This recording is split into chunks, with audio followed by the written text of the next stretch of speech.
Hey everybody, we're back for another karate video. So are the pool noodles, and we're going to be hitting some stuff this week. So let's get ready to work out, get our bodies loose and ready to move.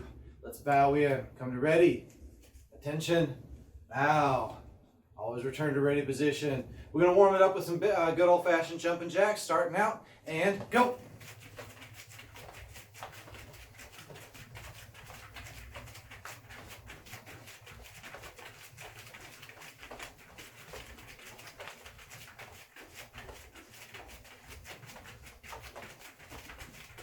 All right, we're going to switch it up, going forward and backward, and go.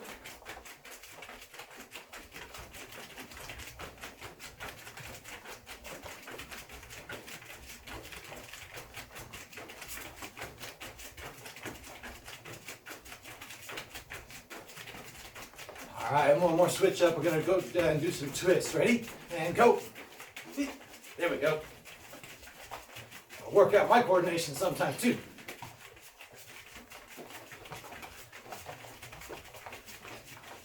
Let's keep it going. Finish strong.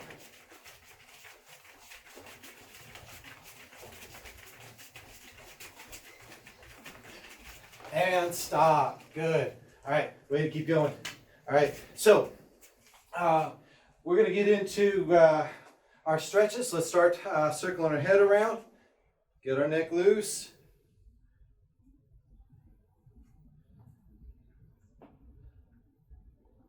And go the other way around.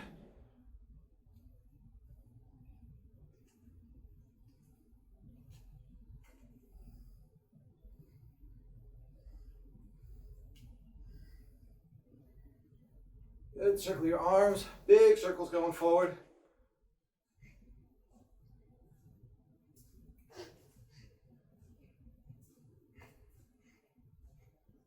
And backwards.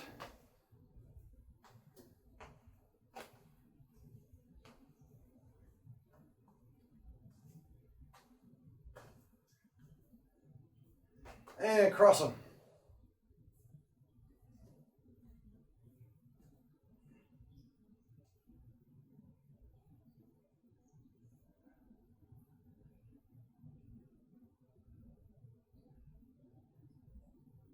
Up and down.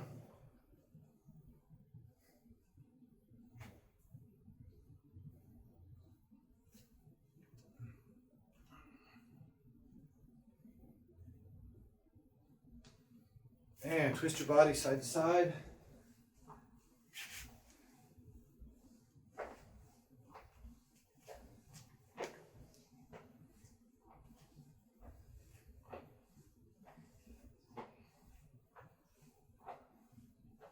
And circle your hips around.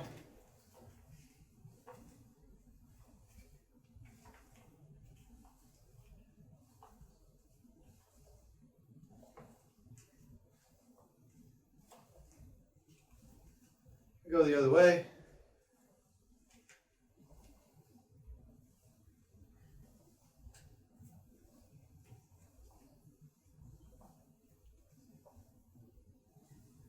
Good. And bring your feet in a little closer, circle those knees.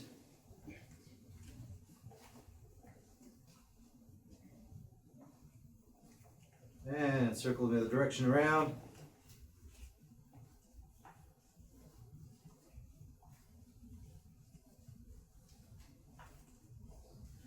Good. And let's circle those hips around, going outward and inward. Lift it all the way up. Get that knee up high and circle it out. High and circle it inward.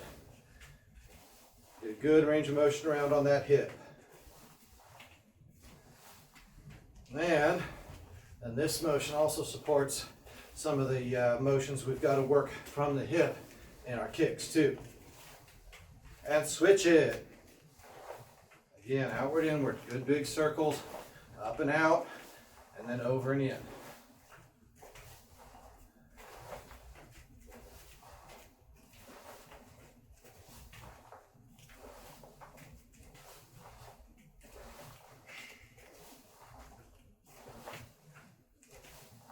Last one.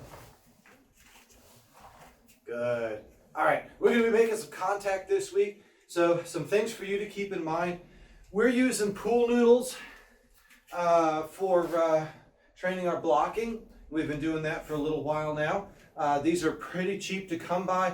You can get these standard size pool noodles, but then also got some of those mega size pool noodles, which get you a little bit bigger surface to work with.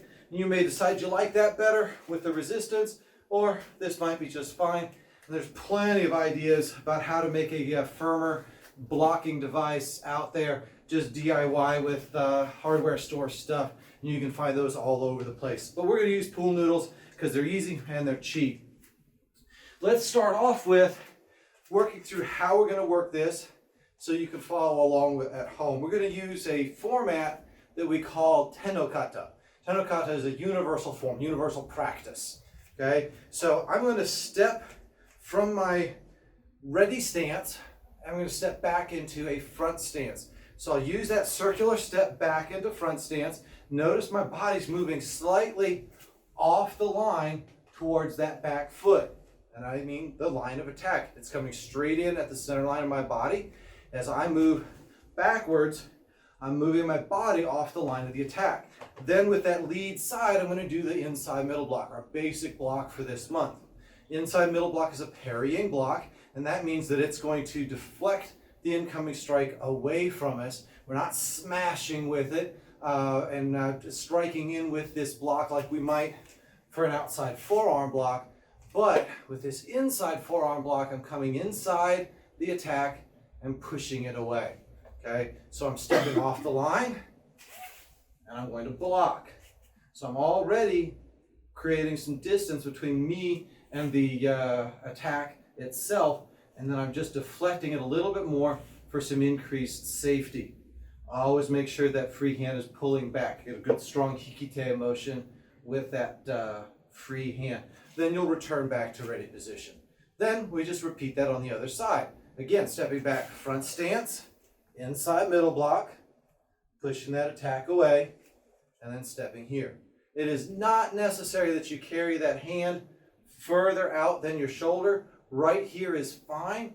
With an angle, with a straight line attack, all we need to do to deflect that is change that angle a little bit, okay? So right here, elbow out in front of the ribs, hand no further out than the shoulder, and that's all the deflection that you need. The punch is now going to miss you, and combine that with my already offline motion, and I'm going to be pretty safe here. And I'm in a good position to turn that block into a grab, pull in, and strike if I need to, or into any other kind of takedown, such as a technique such as a takedown that you may find appropriate for your situation. We're just working the block for right now. So let's do a couple of those on each side. Start with the right and alternate to the left. So our right foot stepping back, left hand's blocking on this first one. Ready? And one, right foot step, left hand block, and then come back. Now to the other side. Two, block, and come back. Three, block, and then come back. Got to avoid the temptation to strike, because that's a common part that we do in class with this Tenokata. And four, block, and come back. Okay, so we're going to work that with the pool noodle here. As I'm doing this, I want you to follow along at home. You may have your own pool noodle and a partner to poke at you with it. If not, just follow along while I'm doing this at home. I'm going to move these pads out of the way. We're going to get to those in just a second. And what I'm going to do is I'm going to have Aylin take a few steps over to her right, and she's going to do the same block starting on the right side and then the left side. And Caden's going to come up in front of me here. He's going to face me, and he's going to start off with this block. So as you see me coming forward, center line, he's blocking off one way, then he'll step back on line. And I'm going to keep this in my right hand just because I want a single straight line attack coming at him. You will, of course, change your angle depending upon which side the attacker's coming at, because, again, you want to step off to their closed side. But in this case, I'm just going to be striking with one hand, and you'll just universally alternate one side and then the other for practice sake. Okay? So Aylin's going to follow along with, and she's going to start stepping back with her right foot. As she sees my hand move, she'll step back so you can see what she's doing. And then you can also follow along with Caden and with the noodle here at home, so you see the attack coming towards the camera. Ready? You ready? Good. Here we go. 1, 2, 3, 4, 5, 6, 7, 8, 9, 10. All right. So I'm going to have them switch places now. And this time, instead of just doing the inside middle block, we're stepping off traditional side, traditional block, but we're going to go ahead and follow it up with a reverse punch. Okay. You may have tuned in with us last week where we did some fighting skills, and we had something that looked pretty darn similar where we were stepping off line and then launching in. Okay. This is following that same kind of thing, but we're taking it back to some fundamental levels here and practicing this with some traditional steps. So we'll use that reverse punch. Okay. So I'll be striking in towards you on the camera, and what I want you to do is just block. Don't worry about the grab, and then turn that into a palm heel strike. Okay. So striking palm heel strike after that. Okay. And Caden will step back starting with his right side. Aylin will step back starting with her right side as well. It'll just be reverse from what you're seeing Caden do because she'll be turned around. Okay. And I'll again be striking only with this one hand, straight in, just a single linear strike. Okay, you ready? You ready? Here we go. 1. Go ahead and add the palm strike. Now the other side. 2. Good. In here with the block. 3. 4. Okay. More backwards with your front stance instead of sideways. 5. And strike. 6. 7. 8. 9. And 10. Good. All right. So we're going to pause there for just a second. Tenokata is just simply a template for you to apply in. And you can use this a lot of different ways. We use this standing still at the beginning, just working the block on one side and then the other. Obviously, you could take that palm strike and add that into your Tenokata practice. You can do that with an opponent who's striking at you. Maybe you're doing that in a one-step sparring type of application, just using the Tenokata template. Or maybe they've got a blocker or pool noodle or something to strike with for a little bit more safety. You can add in a kick. This could turn into block, kick, and strike. All of that is entirely up to you. You could practice one side exclusively and then the other side. And that's where this is a universal way to practice combinations of techniques. So explore that on your own. We're going to go ahead and move on. We're going to get to that palm strike. And we're going to be striking against these, well actually, I'm going to go ahead and use the kicking shield for today. But the hand targets are very versatile and give you the ability to start challenging different levels, opening up attacks in different places. So we highly recommend everybody have a pair of these at home if they've got partners to practice with, family. If not, or you just need them for a little bit, just let us know, and we're happy to loan out some of these pads to our members if they need to get a little bit of practice at home and they don't have something at home. Of course, you could also practice any of this stuff with things that you could find around the home, pillows, things like that, just so long as you make sure you've got enough padding if you're striking with full force, because some pillows, while they may be fluffy to sleep on, don't provide the kind of protection that you really need for good solid striking practice. Okay, you may have a heavy bag at home. You may even have a body opponent bag like we've got, which is great for visualizing the target. For right now, we're going to start off just with the pad here. I'm going to slip my hand through like I was sliding on with a shield, but instead of grabbing the second strap, I'm going to be grabbing my arm here. So my other hand's coming on the top, circle around, grab the bicep. If you can't quite reach, you can tuck that in at your ribs, but we want to get this pad in as tight to our body as possible, rather than having it floating out in front of us where they just end up kicking us with our own arm. Okay, so I'm going to start off with Aylin here with that palm strike, and I'm going to go ahead and have her get into a fighting position, and she's going to fire that reverse palm strike like we just practiced with the tenokata. She's going to strike it right into the pad here. Okay, ready? And you follow along with this at home. If all you've got is shadow boxing and just striking in the air, go ahead and do that. Ready? 1, 2, 3, 4, 5. All right, go ahead and switch your sides. If you're at home, go ahead and switch if you're not switching each one so that you get some practice on both sides. 6, 7, 8, 9, 10. Good. All right. I'm going to have Caden jump in here with these.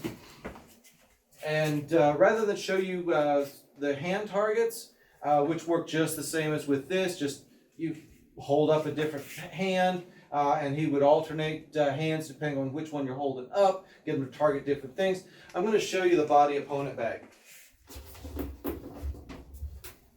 So Bob is designed to sit on a pedestal heavy bag, but he can be picked up just as easily. These shoulder stumps here are great handles, and I can hold this up here like this, and it allows Caden here to target different parts of the body. So targeting different parts of the body. So the solar plexus is great for this palm heel strike. If any of you have taken first aid, you've probably done an Heimlich maneuver practice on an unconscious victim, and that's what this palm heel strike is going to do right here at the solar plexus, right below the diaphragm. So that's a great soft target to hit with the palm strike. The other one is right up here at the nose, and that can be really disorienting. Okay, despite some of the myths that are out there, you cannot do damage to the nose and drive a bone up into the brain and kill them instantly. Okay, the skull is designed to protect against just that kind of thing, and the bone that we're talking about is not down here at the end of the nose. It's way up here inside the skull. It's very thin. It'll crush way before your brain is in any kind of danger. So, Kane will practice striking with the solar plexus and with the nose here with that palm strike. So he's going to be striking forward and slightly upward with this palm strike. Okay? And you can, of course, follow along with that at home. I'll be holding this up. And, if you've got one at home, set it on your pedestal bag and go to town. Okay? You ready?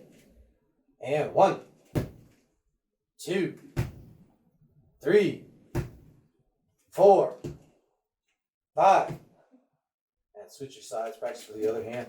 Again, he's getting into that solar plexus right down here and the nose up here. Notice my head is off to the side. If I kept my head upright when he strike that head, it's got enough flex in it that it just popped me in the face. So I'm just tucking my head off to the side and trusting him to get his aim on Bob and not me. Let's continue. 6, 7, 8, 9, 10. Good. All right. So let's give Bob a break here for just a little bit. Now we're going to talk about the side kick, which is the last of the beginner techniques that we've got in rotation for this month. The side kick is striking ideally with the side blade of the foot. So if you can see my foot down here, I've kind of curled it up to that outside edge. And if you curl your feet up to that outside edge, that's the part that you want to be kicking with. So if I lift this up and kick straight down, using that outside edge or the blade edge of that foot, that's the idea that you want to get into. So let's practice, kick it straight down at the floor. If you're at home, mind the floor that you've got under your feet. You might want to put something down to provide a little bit of padding. We've got these mats down, which provide some padding underneath our feet so we're not hitting the solid hardwood that's underneath.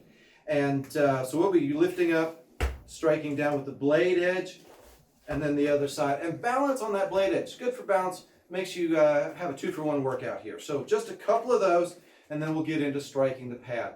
Ready? And 1, 2, 3, 4, 5, 6, Good. Let's stop there. Okay, so that's the motion. Then it would be nothing to lift up and then extend that out to the side instead of extending down to the floor. Okay, so you may find it beneficial to strike floor and then out to the side. Floor and out to the side, just to get your body thinking about that foot placement.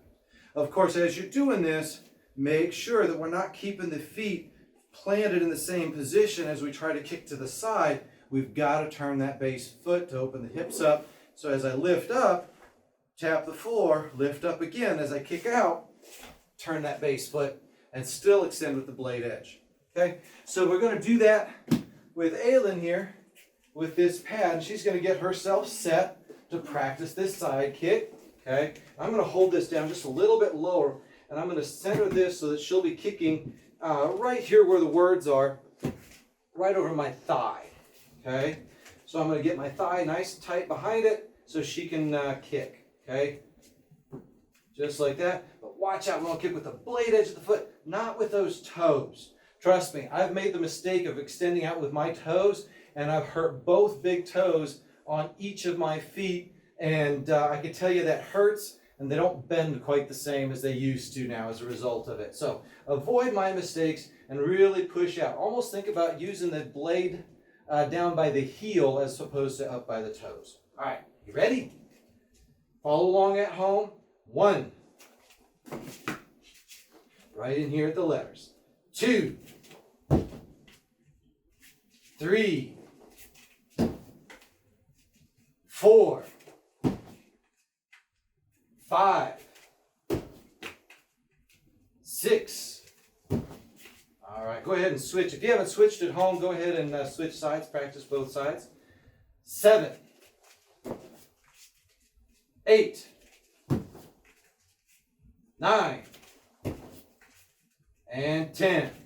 Good. All right. You turned your hips a little bit more towards me that time, and the feet started poking up. Started to look like a front kick. Okay. Not an uncommon thing to do, especially if you start to feel like you're losing your balance, to kind of turn it more square on. We feel comfortable that way. We feel more in control that way. So watch that. If you're having a problem with that balance, start isolating that motion in a balance drill and just simply lift up and extend out nice and slow to work that balance point and build that sense back into the kick.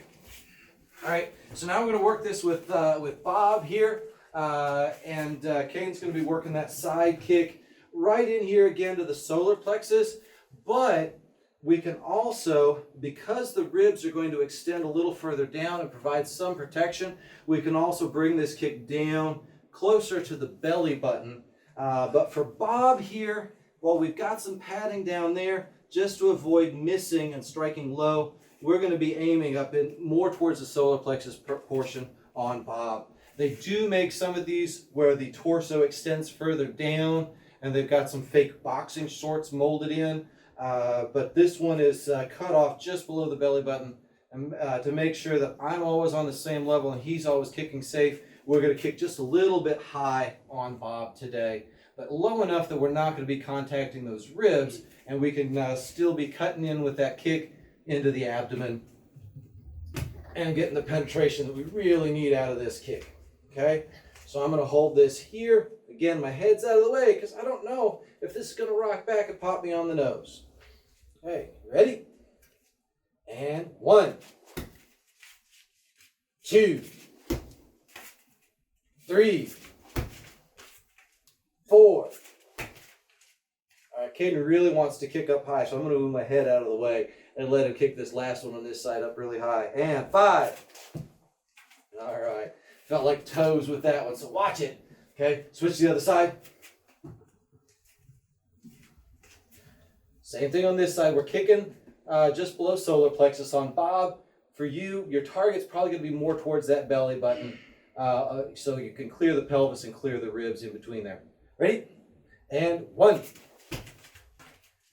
2, 3, 4, 5. Go ahead and give me one more up high. And go. All right. Kicking high is fun, but there's a reason that when you examine Shotokan Karate Kata, all of the kicks that you see are mid-level and lower. Yeah, a lot of leg kicks, a lot of downward angle stomping kicks, that everything is mid-level and lower. You don't see a lot of upper level kicks, not a lot of head level kicks. And there's a reason for that. It's just there's less time in between the firing the kick and landing the kick. You're less off balance. And a lot of those lower kicks translate really well into setups for takedowns. And we know that there was a big influence of takedown and wrestling in Okinawan karate, and that is maintained in the kata, even if it's not practiced as much in traditional karate today.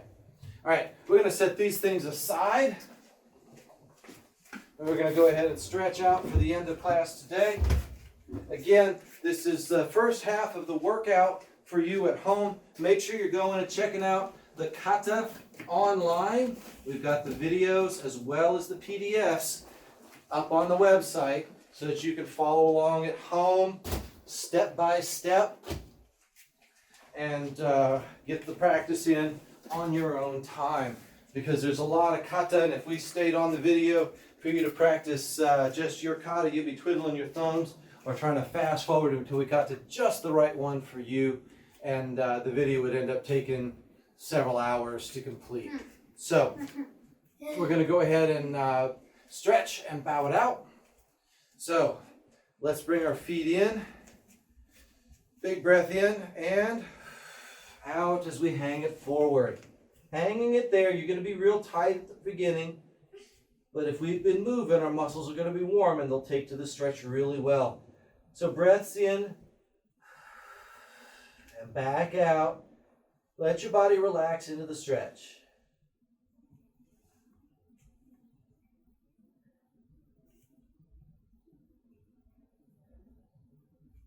All right, and as you're doing it, try to avoid the temptation to bend those knees just to get a little lower. We want to stretch the back of the legs.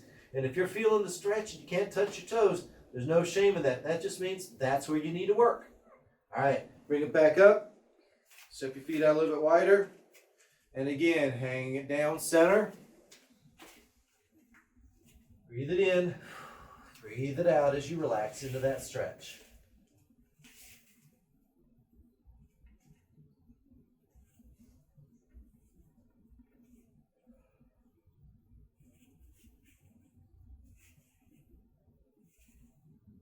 Yeah, take your hands to the left side and move over and pull down towards that leg. Use your arms to help pull you into that stretch. But keep that knee straight so you feel the stretch all along the back of the leg. And move it to the other side and pull.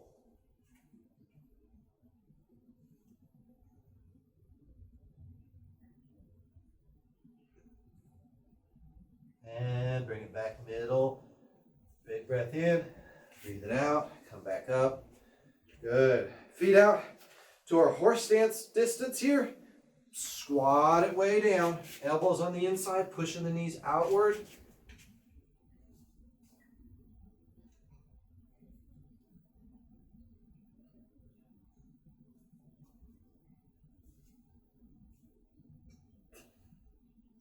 And start rocking from one side, nice and gentle, and the other side.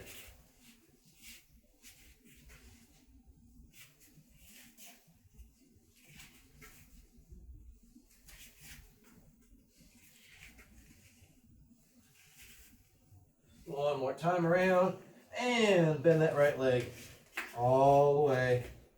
Elbow inside the knee, pushing out just a little bit, stretching out all along the inside of the thigh here. Try to keep that leg as flat, or foot as flat as you can to the ground.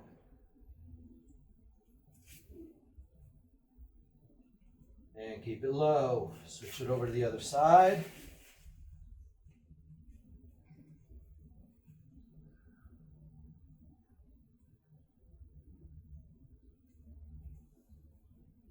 And then straighten it up. Keep it low, hands on the mat. And then walk your feet out until you're out as wide as you can go. with your stretch. Okay, I am not nearly as flexible as these two, and you might not be either. Or maybe you can do this without a problem. But whatever your limit is, go ahead and try to push it and work that flexibility into your daily routine. All right, walk it forward and back. Forward and back. One more time. Forward and back. And then have a seat. There I go. Well, lost it on the way down. All right. I'll work my legs back out as wide as I can make them. And everybody reach down the center.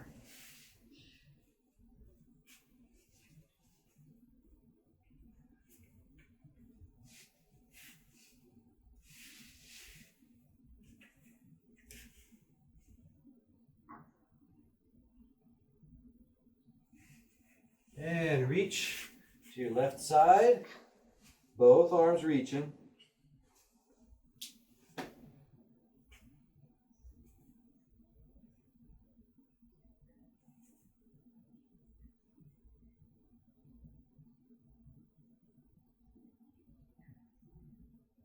And reach it to the other side.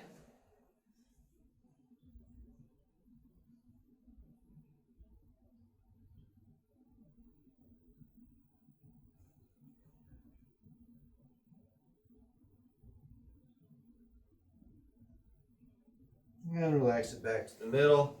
Bring those feet in. And then push those knees down towards the ground.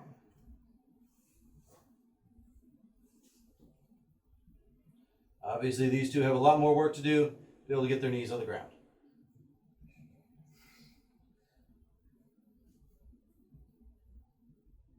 And grab those toes and pull your body down, nose towards the toes.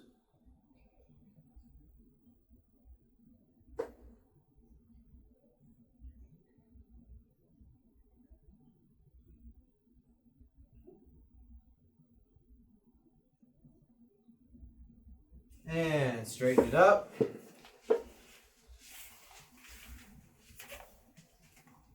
Good. All right, make sure you go check out those videos online and catch us in those live sessions via Zoom. And we should be back in class here in just a few more weeks. If everything's going well, we should be back into class after the 4th of July week and have a tentative schedule for that that hopefully will carry us through to the school year. We're hearing a lot of noise about what might be happening in the fall, and then maybe it's not. So we don't know how the schedule is going to be impacted by that. As soon as we know, we'll let you know. But stay tuned for all of that as the information becomes available. Let's all come to ready, attention, and bow. Bye-bye.